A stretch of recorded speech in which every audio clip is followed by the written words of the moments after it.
Representing the group Can Do in Kelowna, which is the Kelowna Area Network of Drug Users. And just recently we did have an issue come up in the community that Can Do's been working towards. Sid, do you want to talk about that?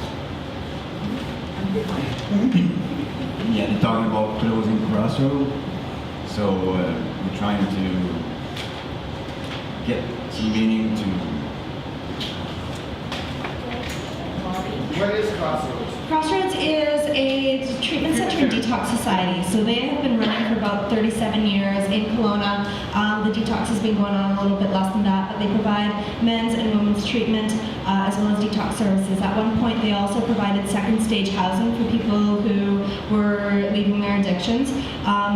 Within the last few years they have shut down the women's second stage housing, followed by the men's second stage housing, and now they've got about 60 days to wrap up their, 90 days to wrap up their treatment centers, and they were given 180 days to wrap up the stuff with the detox. That's huge. That is huge. That is absolutely huge. So it's closing down for good?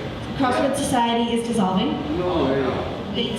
And so right now, Interior Health is trying to work, and I mean, they're being pushed from a lot of places to try to come up with something. How is this going to be replaced? Because leaving that gap in community, leaving that gap in Kelowna is completely unacceptable. Scary. So the silver lining to this, in a slight way, is that this is an issue that is actually pushing individuals from Kelowna area who use drugs together to say, hey, you know what, we need to respond to this one.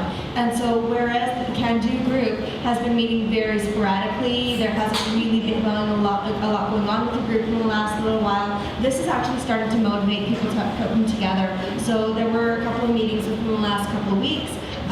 As well, they are getting more people on board with an active plan to meet to try to do something about this, because this is too big. This is affecting people in such a huge way. I'm sorry, Richard.